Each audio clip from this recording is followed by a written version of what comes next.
Oke. Assalamualaikum warahmatullahi taala wabarakatuh. Waalaikumsalam warahmatullahi wabarakatuh.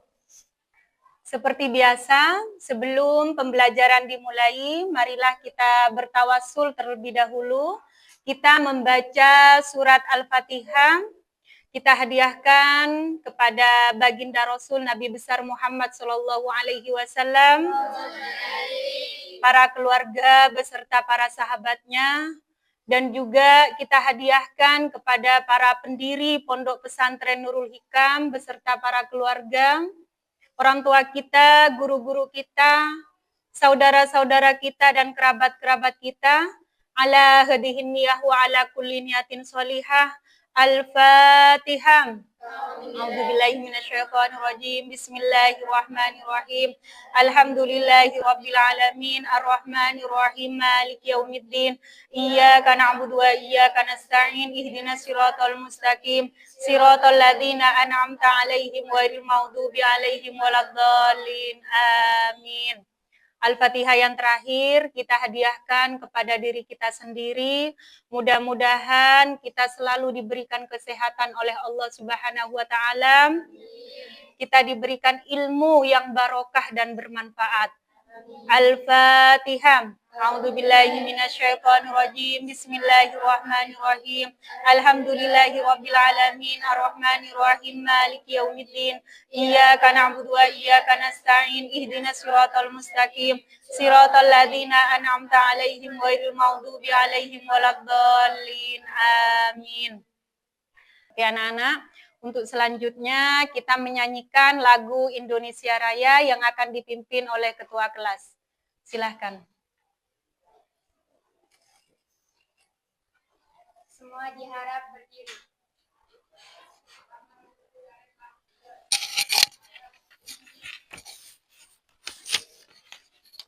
Satu, dua, tiga.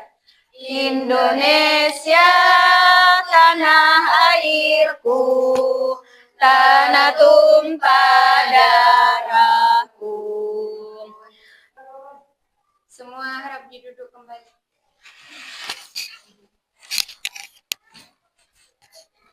Oke, terima kasih.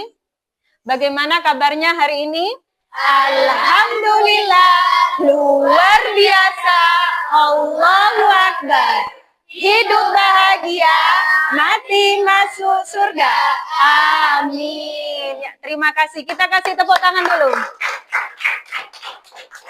Oke, Ibu akan absen dulu kehadiran kalian. Farhatun, Sukma, Faiza, Fuada, Taskia. Oke anak-anak, hari ini kita akan belajar tentang kepemimpinan Khulafaur Rasyidin. Ya.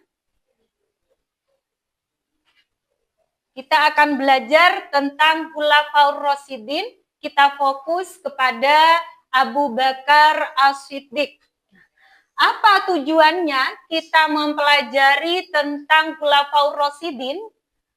Yang pertama, siswa mampu menganalisis tentang proses pemilihan kepemimpinan Abu Bakar As-Siddiq. Dan yang kedua, siswa mampu menganalisis tentang substansi dan strategi dalam Khulafaur Rasyidin yaitu Abu Bakar As-Siddiq. Dan yang ketiga, siswa mampu menemukan ibrah sebagai inspirasi dalam menerapkan asas musyawarah, sikap saling menghargai dan menghormati dalam perbedaan pendapat. Nah, jadi tujuan dari pembelajaran Khulafaur Rasyidin, kalian bisa mengambil nilai-nilai yang ada dalam kepemimpinan Abu Bakar As-Siddiq dan bisa mengaplikasikannya dalam kehidupan sehari-hari. Apakah kalian pernah mendengar tentang Khulafaur Rasyidin? Pernah.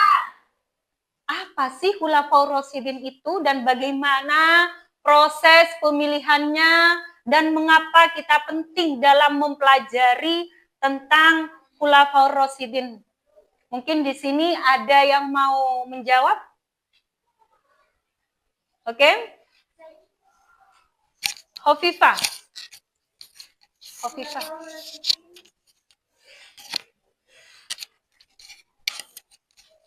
Ya. Khulafaur Rasyidin itu adalah para pemimpin yang menggantikan kepemimpinan Nabi Muhammad Shallallahu Alaihi Wasallam setelah wafatnya Nabi Muhammad Shallallahu Alaihi Wasallam. Ya, bagus. Mengapa kita penting? Tadi sudah Ibu jelaskan. Mengapa? Karena periode mereka memberikan wawasan mendalam mengenai perkembangan awal Islam pasca wafatnya Nabi Muhammad Shallallahu Alaihi Wasallam. Ya, bagus. Hovifah, kita kasih tepuk tangan dulu buat teman kalian. Oke, ini ada moto, ada motivasi buat kalian. Lebih baik lelah karena mencari ilmu daripada menanggung kebodohan di masa depan. Nah, jadi kalian sekarang diberi kesempatan oleh Allah untuk menuntut ilmu. Oleh karena itu, kalian jangan sampai menyia-nyiakan kesempatan ini dalam menuntut ilmu daripada kalian nanti menyesal di kemudian hari. Ya, kita harus semangat. Gunakan kesempatan ini dalam semangat menuntut ilmu supaya apa? Kalian tidak menyesal di kemudian hari. Oke, kita gimana kalau tepuk semangat dulu? Ibu kasih contoh ya. Tepuk semangat. Semangat.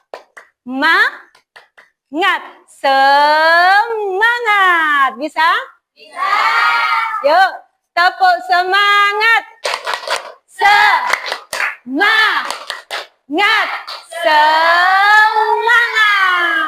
Kita kasih tepuk tangan dulu. Oke, terima kasih.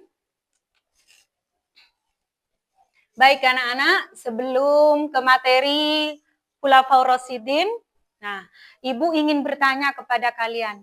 Ibu ingin mengetahui daya ingat kemampuan kalian yang sudah libur panjang di semester ganjil. Di semester 1, di semester ganjil, Ibu sudah banyak menjelaskan tentang kehidupan Rasulullah sebelum menjadi Rasul, ketika Nabi Muhammad berkeluarga, sampai Nabi Muhammad menjadi Rasul, hingga Nabi Muhammad wafat. Nah, pasti kalian ingat dari materi yang sudah Ibu sampaikan, yang sudah Ibu jelaskan ke kalian di semester 1, Ibu ingin mengetahui daya ingat kalian. Kesimpulan yang kalian ingat dari apa yang sudah Ibu sampaikan kepada kalian. Mungkin di sini ada yang mau menyimpulkan di semester ganjil. Coba diingat-ingat dulu. Apa? Silahkan, Farhatun. Pada semester 1 kita belajar tentang Nabi Muhammad. Nabi Muhammad adalah utusan terakhir. Beliau merupakan Nabi terakhir yang menikah dengan Sayyidah Khadijah, yang merupakan wanita cantik dan kaya raya. Dengan hartanya yang sangat limpah, Nabi Muhammad menggunakan harta beliau untuk berdakwah dan juga menyantuni fakir miskin. Nabi Muhammad diutus menjadi utusan pada usia kurang lebih 40 tahun dan menggunakan dakwah secara sembunyi-sembunyi lalu terang-terangan. Beliau menggunakan dakwah secara sembunyi-sembunyi itu selama 3 tahun. Lalu Allah memerintahkan untuk melakukan dakwah secara terang-terangan. Sudah. Ya, terima kasih. Kita kasih tepuk tangan dulu buat Ananda Farhatun. Oke anak-anak, Ibu akan sedikit mengulas materi di semester ganjil ya. Pertama, di semester ganjil di bab 1, Ibu menjelaskan tentang kehidupan Rasulullah. Yang mana Rasulullah ditinggal ayahnya, ditinggal wafat oleh ayahnya. Siapa nama ayahnya anak-anak? Abdullah meninggal dunia saat Nabi Muhammad berada di dalam rahim ibunya yang bernama Aminah. Siti Aminah mengandung Nabi Muhammad ketika usia 6 bulan. Ayahnya Nabi Muhammad itu wafat. Ketika lahir ke dunia, yaitu ibunya Nabi Muhammad, wafat ketika Nabi Muhammad berusia 6 tahun. Setelah itu Nabi Muhammad diasuh oleh kakeknya yang bernama Abdul Muthalib. Ketika Nabi Muhammad berusia 9 tahun, maka Nabi Muhammad itu sedih anak-anak, ditinggal oleh kakeknya. Kakeknya wafat. Jadi Nabi Muhammad itu diasuh oleh siapa? Pamannya yang bernama Abu Thalib. Oke, jadi Abu Thalib di sini mengasuh, mendidik, merawat dan menjaga Nabi Muhammad dari usia 9 tahun sampai Nabi Muhammad menjadi Rasul, diberikan wahyu oleh Allah melalui malaikat Jibril. Oleh karena itu, kita harus bersyukur kepada Allah. Kita harus mencintai Allah. Dengan cara apa kita mencintai Allah? Yaitu melaksanakan perintah Allah dan menjauhi segala larangan. Terus yang kedua, kita mencintai Rasulullah. Dengan cara apa kita mencintai Rasulullah? Yo, membaca sholawat, bagus. Apa lagi? Melaksanakan sholat banyak sholat sunnah. Ada sholat duha, sholat tahajud, ya, dan lain-lain ya. Itu salah satu kita mencintai Rasulullah. Mencintai sesama umat. Tidak cuma umat muslim, semuanya kita mencintai, menghargai, menghormati, ya. Di samping itu juga kita mencintai lingkungan. Contohnya apa, nak, mencintai lingkungan? Menjaga kebersihan, membuang sampah pada tempatnya. Apalagi? Menyiram tanaman. Sebelum pulang kita mengecek apa AC sudah dimatikan, ya. TV sudah dimatikan, itu termasuk kita cinta, peduli kepada lingkungan. Itu adalah salah satu bukti kita mensyukuri nikmat Allah. Oke. Kita lanjut ya ke materi. Tadi sampai di Rasulullah melakukan Isra Mi'raj. Nah, menjelang beberapa tahun kemudian, Nabi Muhammad itu diperintahkan hijrah oleh Allah ke kota Madinah. Nabi Muhammad di sana ketika sampai di Madinah apa saja yang dilakukan?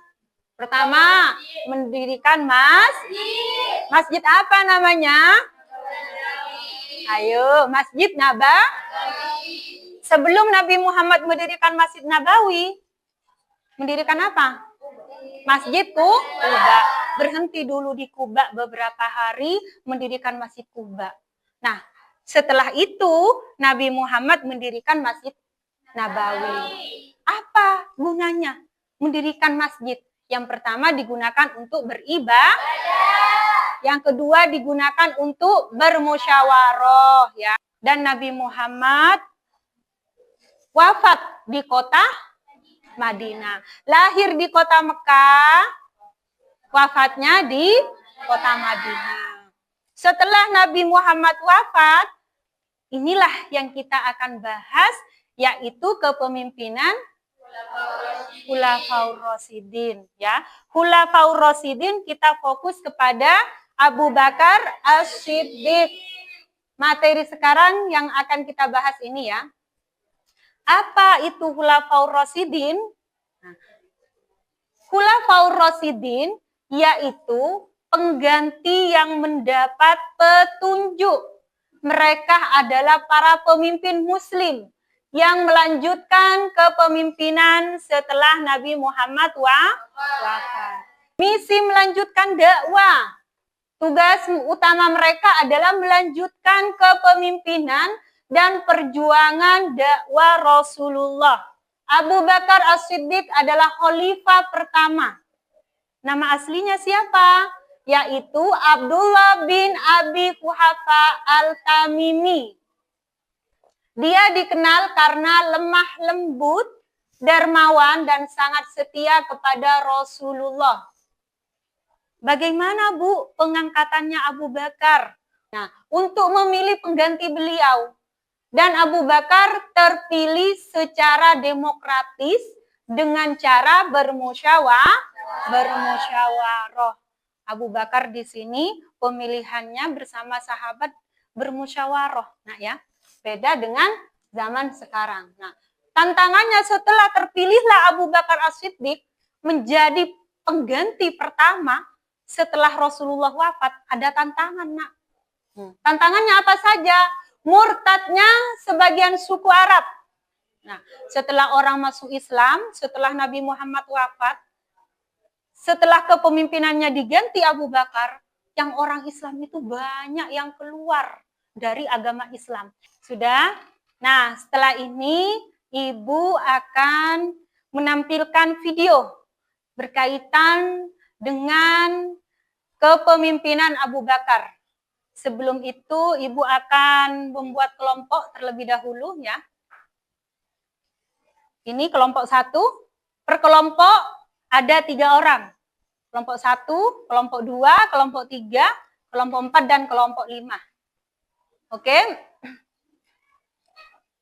Setelah kalian menyimak video yang Ibu tampilkan, tugas kalian menyimpulkan dari hasil video yang Ibu tampilkan. Ya, jadi nanti Ibu akan memberikan waktu kurang lebih dari 5 menit kepada kalian untuk berdiskusi ya. Jadi, Ibu tampilkan videonya.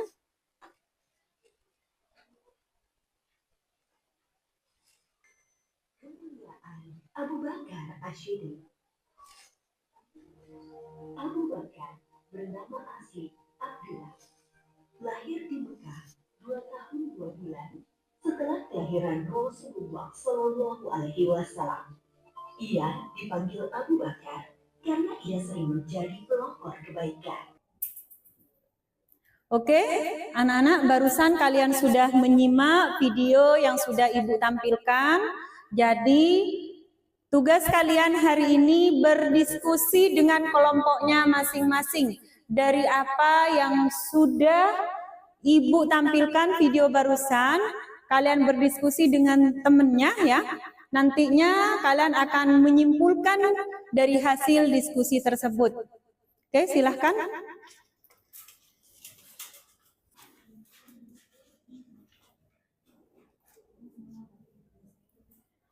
Ibu kasih waktu kurang lebih dari 5 menit ya untuk berdiskusi, menyimpulkan dari video yang sudah Ibu tampilkan barusan. Coba dulu sebelum presentasi kita tepuk fokus terlebih dahulu ya, supaya kalian lebih fokus, lebih semangat lagi dalam berpresentasi nanti di depan bersama teman kelompoknya kalian. Oke, Ibu kasih contoh. Tepuk fokus. Melihat, mendengar, mengingat. Fokus. Bisa? Oke, yuk semangat. Tepuk fokus. Melihat, mendengar, mengingat. Fokus. Oke, baik. Presentasi kali ini dari kelompok 1. Silahkan kelompok 1.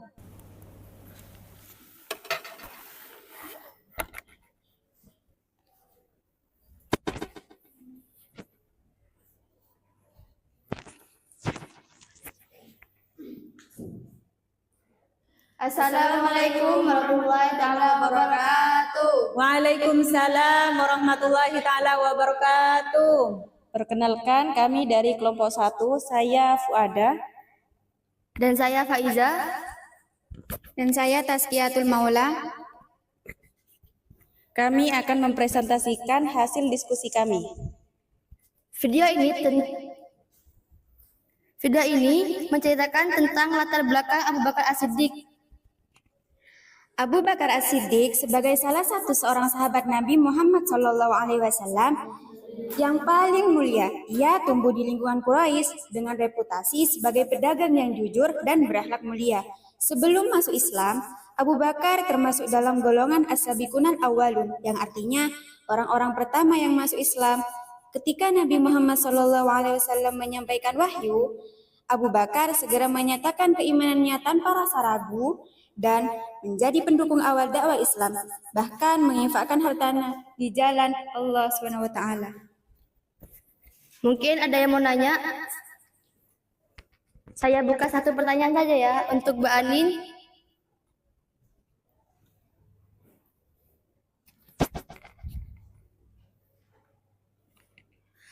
Mengapa peran Abu Bakar As-Siddiq sangat penting?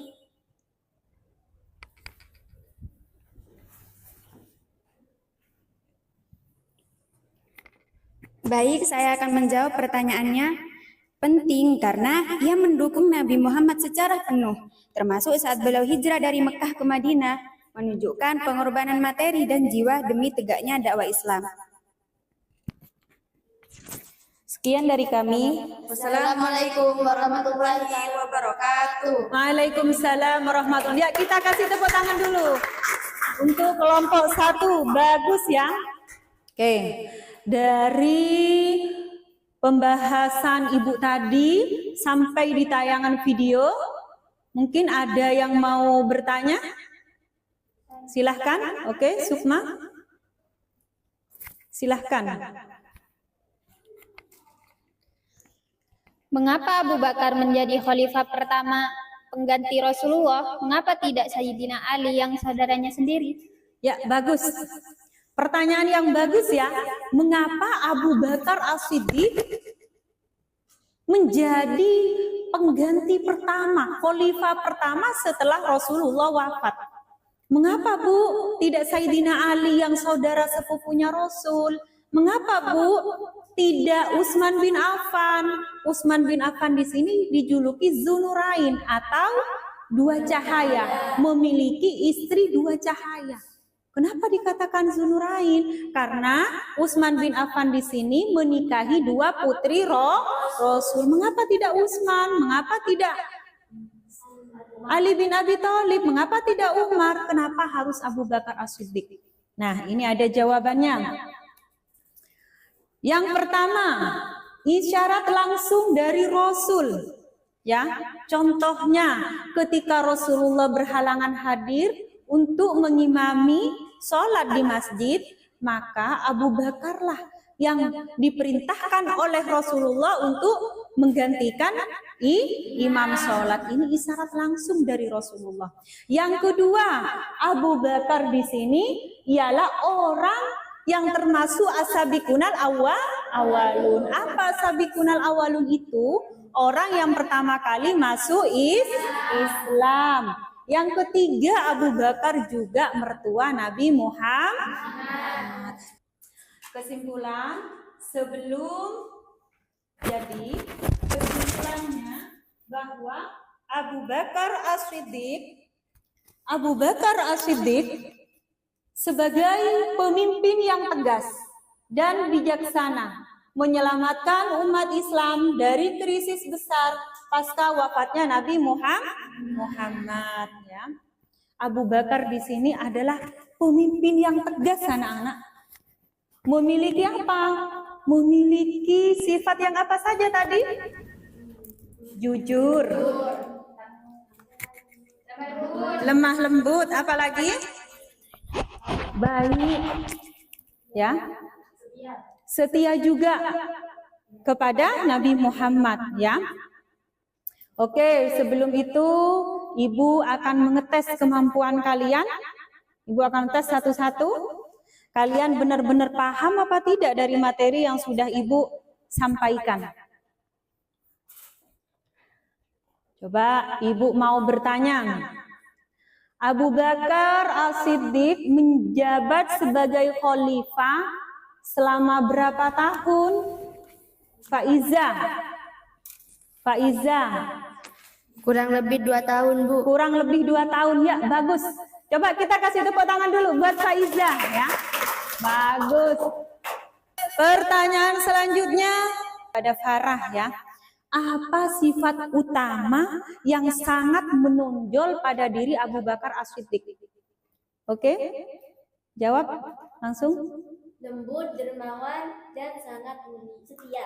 Lembut, dermawan, dan sangat setia. Oke, kita kasih tepuk tangan dulu.